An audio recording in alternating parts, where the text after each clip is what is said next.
रघुकुल रीत सदा चली आई, प्राण जाई पर वचन न जाई। प्रिय हरि अनुरागियों, श्री मंदिर ऐप की दशावतार सीरीज के इस एपिसोड में आज हम बात करेंगे रघुकुल की इस रीति को बनाए रखने के लिए त्रेता युग में जिन्होंने भगवान विष्णु का 7वां अवतार बन पृथ्वी पर जन्म लिया था। जी हाँ, हम बात कर रहे हैं मर्यादा पुरुषोत्तम श्री राम की। वैसे तो विभिन्न युगों में विभिन्न अवतारों में आविर्भूत होने वाले भगवान श्री विष्णु का उद्देश्य कुछ ऐसा ही प्रतीत होता था, अपने भक्तों को दिए हुए वरदान की पूर्ति, असुरों का नाश एवं धर्म की स्थापना। इन्हीं उद्देश्यों की पूर्ति के लिए ही प्रभु श्री हरि ने दशावतार धारण किए थे। वही सुंदर मनोहर कांति एवं उससे भी मनोरम स्वभाव वाले प्रभु रघुवर वास्तव में ही सभी पुरुषों में उत्तम थे। तभी तो उनकी महिमा का वास उनके भक्तों के रोम रोम में होता है। जैसा कि हमने आपको पहले के अध्यायों में भी बताया कि भगवान श्री विष्णु के हर अवतार के पीछे कुछ निर्दिष्ट उद्देश्य थे और धर्म की स्थापना के लिए जिनकी पूर्ति आवश्यक थी। ठीक इसी प्रकार श्री राम के रूप में प्रभु के 7वें अवतार भी ऐसे ही कुछ उद्देश्यों के पालन हेतु इस धरती पर अवतरित हुए थे।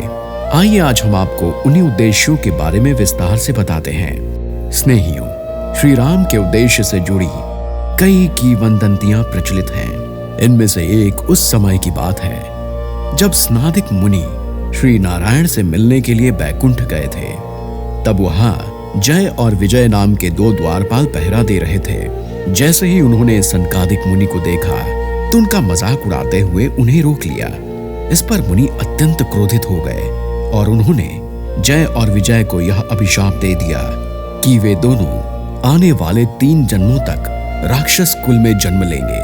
अभिशाप की बात सुनते ही जय और विजय रोने लगे और उन्हें अपनी भूल का पछतावा होने लगा। तब उन दोनों ने संकादिक मुनि से प्रार्थना की कि वो अपना अभिशाप वापस ले लें। उस वक्त मुनि ने उनसे कहा, मैं अपना दिया हुआ अभिशाप तो वापस नहीं ले सकता, लेकिन जब तुम दोनों इतनी क्षमा याचना कर रहे हो तो मैं तुम्हें ये आशीर्वाद देता हूं कि इन 3 जन्मों में तुम्हें मोक्ष दिलाने वाले स्वयं प्रभु श्री विष्णु ही आएंगे। कहा जाता है इसी अभिशाप के कारण जय और विजय ने अपना पहला जन्म हिरण्याक्ष और हिरण्यकश्यप के रूप में लिया, जिनका वध प्रभु श्री विष्णु ने अपने वराह और नरसिंह अवतार में किया।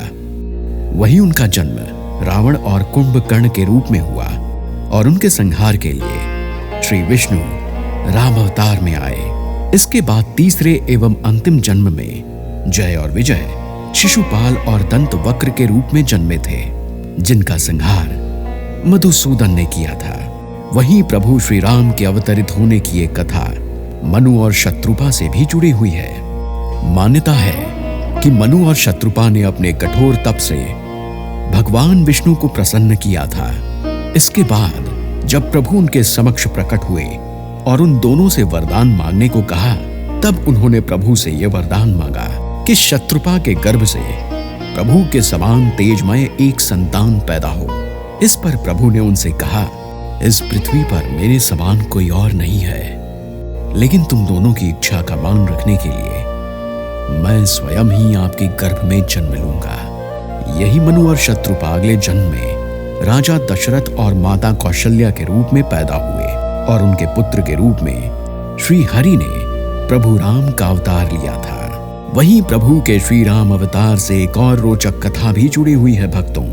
ऐसा कहते हैं कि एक बार देवर्षि नारद ने कामदेव को युद्ध में पराजित कर दिया और इस बात का उन्हें बहुत अहंकार हो गया था। मगर प्रभु श्री विष्णु भला अपने किसी भी भक्त के हृदय में अहंकार जैसे अवगुण का वास कैसे होने देते। इसलिए प्रभु ने नारद मुनि को अहंकार मुक्त करने के लिए एक योजना बनाई। इधर जब नारद मुनि बैकुंठ से लौट रहे थे तब उन्हें बड़ा सा एक सुंदर महल दिखाई पड़ा जो बहुत सुसज्जित था। महल को देखते ही नारद मुनि ने सोचा, पहले तो कभी ये महल मैंने यहाँ नहीं देखा, एक बार चलकर देख ही लेता हूँ कि क्या चल रहा है। जैसे ही नारद वहां पहुंचे तो उन्होंने देखा वहां एक अत्यंत सुंदर राजकुमारी के स्वयंवर की तैयारियां चल रही थीं। उस सुंदर राजकुमारी पर जैसे ही नारद की नजर पड़ी, वो अपना सारा वैराग्य भूल गए और विवाह की इच्छा के लिए भगवान विष्णु के पास पहुंचे। तब विष्णु जी ने उनसे कहा, देवर्षि, मैंने आपके रूप को निखार दिया है, अब वह कन्या अवश्य ही आपको ही चुनेगी।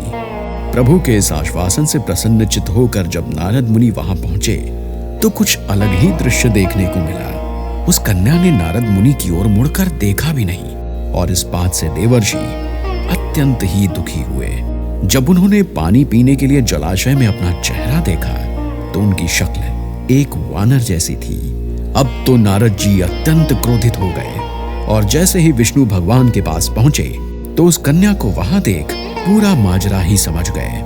कहते हैं यही वो समय है जब नारद मुनि ने भगवान विष्णु को अभिशाप दिया था कि एक युग में उनका ऐसा अवतार होगा जिसे स्त्री वियोग सहन करना पड़ेगा और वानरों से सहायता लेनी पड़ेगी। तो सदैव स्मरण रहे भक्तों, इस संसार में जो भी होना निश्चित होता है उसमें प्रभु की इच्छा अवश्य होती है, फिर चाहे वो अच्छा हो या बुरा। तो आइए हम सब मर्यादा पुरुषोत्तम का वंदन करते हुए कहें, वित्रसी दीक्षु रणे दिक्पति कमनीयम, दशमुख मौली बलिम रमणीयम, केशव धृत राम शरीर, जय जगदीश हरे।